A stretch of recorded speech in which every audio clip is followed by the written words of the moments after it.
Hi friends, எல்லோரும் எப்படி இருக்கீங்க? நல்லா இருப்பீங்கன்னு நினைக்கிறேன். கடந்த ஒரு லாஸ்ட் வீடியோ பார்த்துருப்பீங்க. கண்ணாடி வாங்குறதுக்காக தான் நம்ம ஷாப்பிங்கே போனோம். பட் என்ன நடந்துச்சுன்றத வீடியோக்குள்ளே போய் பார்க்கலாம் வாங்க.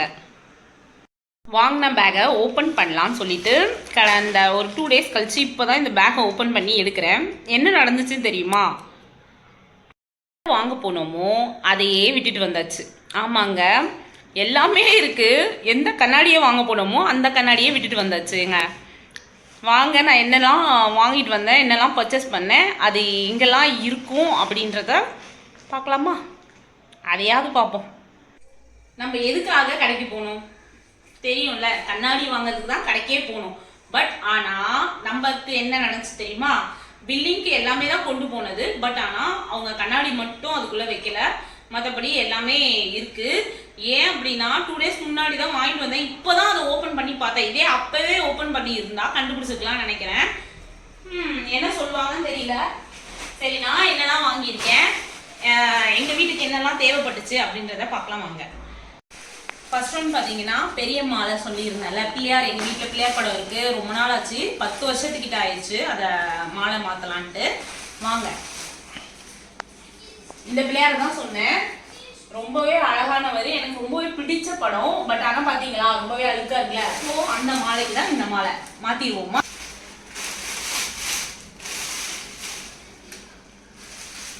நல்லா இருக்குல்ல.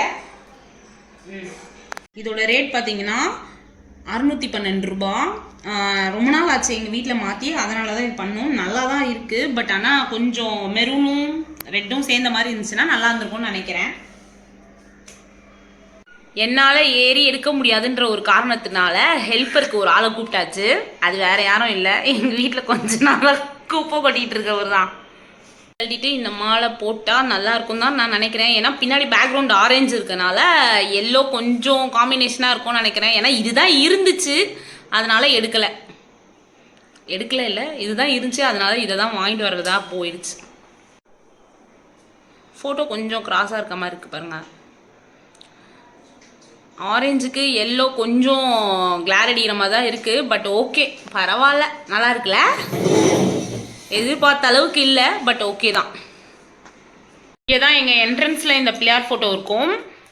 மாலை மாற்றினோடனே கொஞ்சம் பிரைட்டாக தான்ப்பா இருக்கார்.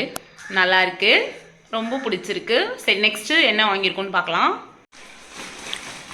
நெக்ஸ்ட்டு பார்த்தீங்கன்னா தேடி தேடி எடுத்தோம்ல, இதோட ரேட் நான் கடைசி வரைக்கும் உங்ககிட்ட சொல்லியிருக்க மாட்டேன்.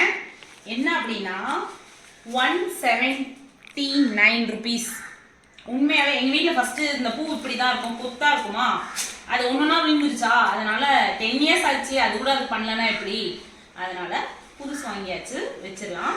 இது எங்கே வைக்க போகிறோன்றதை காட்டுறேன் வாங்க. இங்கே தான் ஃபஸ்ட்டு வச்சுருந்தோம். ரொம்பவே அழகாக இருக்கும். ஃபஸ்ட்டு வச்சுருந்தது ரெட் கலர், ஆனால் இப்போ வச்சுருக்கிறது பிங்க் கலர். ஏன் அப்படின்னா இவங்க தான் எங்கள் மாமனார் இப்போ தான் ரீசெண்டாக கடவுள்கிட்ட போயிட்டாங்க. அதாவது என் கூட பழகிறவங்களுக்கு தெரிஞ்சிருக்கும். சரி, அவங்களுக்கும் ஒரு மாலை வாங்கியிருக்கு, அதையும் காட்டுறேன். போட்டுட்டு எப்படி இருக்குன்னு சொல்லுங்க, வாங்க பார்க்கலாம். நமக்கு இப்ப தேவைப்பட்டது என்னன்னா சேர் கண்டிப்பா முக்கியம். ஏன்னா அப்பதான் நமக்கு ஹைட் பத்தும்ல. நம்ம தான் அமிதாப் பச்சன் ஹைட் ஆச்சே, இது நமக்கு பத்தும். அதனால சூரியப்பா நான் கூட எங்க செட் ஆகுமோ ஆகாதோன்னு நினைச்சேன். நல்லா இருக்குல்ல, பிங்க் கலர் சாரிக்கு பிங்க் கலர் இங்கேயும் வச்சிருவோம். கரெக்டா இருக்கா? கரெக்டா இருக்கும் இல்லையா? ஓகே, அழகா இருக்கு. இந்த போட்டோக்கும் ஒரு மாலை வாங்கியிருக்கேன், போட்டுட்டு எப்படி இருக்குன்னு பார்க்கலாம். மொத்தமா 2 மாலை எடுத்திருக்கேன். ஒன்று பார்த்தீங்கன்னா ரெட் கலர், கிட்ட வாங்க, ரெட் கலர் மாலை. இன்னொன்று சேம் தான் எடுத்தேன். ஏன்னா இங்கே இருக்கிறது என்னோட தாத்தா பாட்டியோட ஃபோட்டோ. ஸோ இவங்க என்னோட அதாவது அம்மாவோட பிறந்தவங்க, அம்மாவோட அம்மா அப்பா. ஸோ அவங்கள ஃபோட்டோவுக்கும் பழைய பூ தான் இருக்குது. ஸோ அதையும் மாற்றிடலாம் அப்படின்னு சொல்லிட்டு ஆரஞ்சு கலரில் ஒன்றும் ரெட் கலரில் ஒன்றும் வாங்கினேன். இதோட ப்ரைஸ் பார்த்தீங்கன்னா 185 rupees ஒரு மாலை. ஸோ 2 மாலை வாங்கியிருக்கு. எப்படி இருக்குன்னு போட்டுட்டு உங்களுக்கு ஃபுல் வீடியோவாக காட்டுறேன். ஃபோட்டோவில் போடுறதுக்கு எனக்கு ஹைட்டு பத்தலை, அதனால என்னோட அடியாளை கூப்பிடலாம், அவர் பார்த்துக்குவார் இந்த வேலையை. இப்படி தான் இருக்குது. சாமி ஃபோட்டோவும் ஓகே தான், ஒரே மாதிரி இருந்தால் நல்லா இருக்காது தானே, டிஃப்ரெண்ட்டாக பார்க்கவும் நல்லா தான் இருக்குது. அப்படியே இப்படி வந்தீங்கன்னா எங்கள் மாமனார் மாமியார் ஃபோட்டோ, தாத்தா பாட்டி ஃபோட்டோக்கும் மாலை மாற்றியாச்சு. ரொம்பவே நல்லா இருக்குது. நல்லா இருக்குது தானே? நல்லா இருக்கா இல்லையான்றதை சொல்லுங்கள். என்னடா சவுண்டுன்னு பார்த்துட்டு கேட்காதீங்க, ஒருத்தர் வேலை பார்க்குறாரு. வேலை பார்க்குறாருன்னொடனே எல்லா வேலையும் இவர் தான் பார்ப்பாருலாம் நினச்சிக்காதீங்க. எனக்கு மோர் குழம்பு வைக்க தெரியாது, இவர் நல்லா வைப்பார். அதாவது அவங்க அம்மா அவருக்கு நிறைய சொல்லி கொடுத்துருக்காங்க போல், நல்லா வளர்த்துருக்காங்க பிள்ளைய. ஸோ மோர் குழம்பு எப்படி செய்கிறதுன்றத இவர்கிட்ட இருந்து நம்ம கற்றுக்குவோம். நான் கற்றுக்கிட்டேன், ஆனால் எனக்கு வரல. அவர் செய்வார், அதனால அவர் போக்கிலே விட்டாச்சு. ஏன்னா எனக்கு மோர் குழம்பு பேசிக்காக பிடிக்காது, அதனால அவங்களுக்கு பிடிச்ச மாதிரியே பண்ணிக்கிட்டோன்னு விட்டாச்சு. வேற ஒன்றும் இல்லை. எப்படி இருக்குன்றத நான் வீடியோட எண்டில் காட்டுறேன். ஏன்னா எல்லாத்தையும் பண்ணால் நீங்கள் என்ன கையை விட்டு கலக்கிறாரு காலை விட்டு கலக்கிறாருன்னு கேட்பீங்க. அதுதான் அந்த டிஷ்ஷோட மகிமை, அதனால தான் அவர் அப்படி கலக்கிறாரு, வேற ஒன்றும் இல்லை. பரப்பாக வேலை நடக்குது. நம்ம அந்த டைமில் மாங்காய் இருந்துச்சு, கட் பண்ணி வச்சுருக்காங்க. ஸோ நம்ம வாய் சும்மா இருக்காது இல்லையா, அதுக்கான இதை நம்ம பண்ணணும் இல்லையா, அதுதான் நான் பண்ணிகிட்ருக்கேன். உங்களுக்கு யாருக்காவது வேணுமா மாங்காய்? அதாவது ஏதோ போட்டு மிக்ஸ் பண்ணார், இது மோர் குழம்புக்கு ஏதோ ரெடி பண்ணிகிட்ருக்காரு மத்து போட்டு. என்னை டேஸ்ட் பார்க்க வர சொன்னார். எனக்கு பேசிக்காக தயிர், பால், மோர், வெண்ணெய் அதெல்லாம் எதுவும் பிடிக்காது, அதனால் நீங்களே டேஸ்ட் பார்த்துக்கோங்கன்னு சொல்லிட்டேன். நான் வந்து கிச்சன் படி அவ்வளோ க்ளீன் பண்ணி விட்டுட்டு போனேன். இவர் ஒருத்தர் ஒரே ஒரு மோர் குழம்பு வைக்கிறேன்னு சொல்லிட்டு இந்த இடத்த எப்படி பண்ணி வச்சுருக்காரு மட்டும் பாருங்கள். க்ளீன் பண்ணி விட்டுட்டு போன இடம் இது. இப்போ எப்படி இருக்குது தெரியுமா, ஒரே ஒரு மோர் குழம்பு வைக்க சொன்ன பாவத்துக்கு என்னை நீ இப்படியா வேலை வாங்குவ அப்படின்ற மாதிரி இருக்குது. நீ பண்ணுறவ என்ன என் அடுப்பில் வச்சு ஏதோ மத்து போட்டு கலையிற?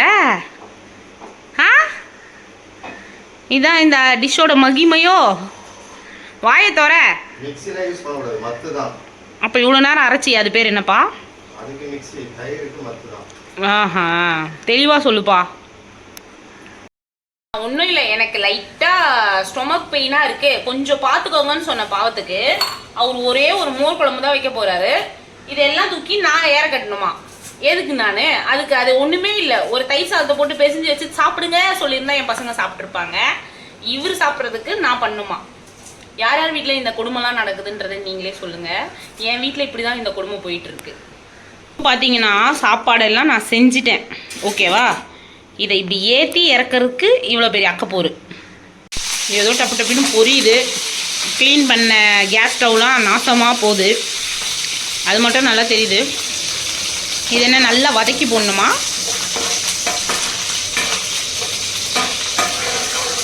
வேலை பார்த்துருக்கீங்களா? மூஞ்செல்லாம் வேர்க்குது. என்ன பண்ண முடியும், கஷ்டப்பட்டு தான் ஆகணும். எதே ருசியாக சாப்பிடணும்னா என் வாய்க்கு ருசியாக நான் தான் கஷ்டப்படணும். அப்படி சொல்லுங்க. ஏன்னா எங்களுக்கு இந்த மோர் குழம்புலாம் பிடிக்காது. எப்படி வந்துச்சு அப்படின்றத என் பிள்ளைங்க வாயால் சொல்லி கேட்டால் தான் தெரியும். பார்த்தீங்கன்னா புரட்டாசி பாயாசமும் வடையும் எடுத்துகிட்டு வந்தா, வடை 10 எடுத்துகிட்டு வந்தா காலி. பாயாசம் உண்மையாகவே நல்லா டேஸ்ட்டாக தான் இருக்குது. யார் யார் வீட்டிலலாம் புரட்டாசி கும்பிட்டீங்க, யார் யார் வீட்டிலலாம் வடை பாயாசம் தடபுடலாக போயிருக்குன்றத சொல்லுங்கள். கண்டிப்பாக நீங்கள் மட்டும் சாப்பிடாதீங்க, ஃப்ரெண்ட்ஸுக்கும் சேர்த்து கொடுத்துட்டு சாப்பிடுங்க, சரிங்களா? அதையும் சரி பாயாசமும் சரி, எந்த ஒரு டிஃப்ரெண்ட்டான ஃபங்க்ஷன் எது வந்தாலும் நம்ம வீட்டை தேடி எல்லா நல்ல விஷயங்களும் வரும். ஸோ நீங்களும் ஒரு 4 நல்ல ஃப்ரெண்டை தேர்ந்தெடுத்து வச்சுக்கோங்க. எதுக்கு தெரியுமா? இந்த மாதிரி பாயாசம், பிரியாணி அந்த மாதிரிலாம் வரும்ல, நம்ம மட்டும் சாப்பிடக்கூடாது, நம்மளும் சேர்ந்து எதுனா பண்ணால் கொடுத்துடணும். பா, உண்மையாகவே விளையாட்டுக்கு சொல்ல, சீரியஸாக சொல்கிறேன். பாயசமும் சரி வடையும் சரி நல்லா தான் பண்ணியிருக்கா. நான் அவளை நிறைய கலாய்ப்பேன், கடைசியில் அவளுக்குள்ளே இவ்வளோ பெரிய கலை திறமையா. சரி, மோர் குழம்பு என்ன ஆச்சுன்னு போய் பார்ப்போம். சாப்பாடு செஞ்சு முடிச்சாச்சு. ஒரு புடி பிடிச்சிட வேண்டியதான். எப்படி இருக்குன்னு பார்க்கலாம். எனக்கு கொஞ்சமாக தான் தயிர் சாதம் பிடிக்கும், சாரி மோர் குழம்பு பிடிக்கும். உங்கள் யாருக்கெல்லாம் பிடிக்குன்றதை கண்டிப்பாக சொல்லுங்கள். இதுதான் மோர் குழம்பு, அதாவது என் வீட்டில் வைத்த மோர் குழம்பு. நான் வைக்கவில்லை, அவர்தான் வைத்தார். எப்படி இருக்குன்னு பார்த்துட்டு சொல்கிறேன், சாரி சாப்பிட்டு பார்த்துட்டு சொல்கிறேன்.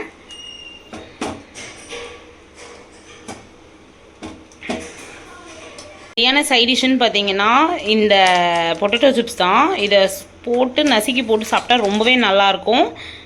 நீங்களும் வேணால் ட்ரை பண்ணி பாருங்கள். நான் இது எப்படி இருக்குன்னு டேஸ்ட் பார்த்துட்டு சொல்கிறேன்.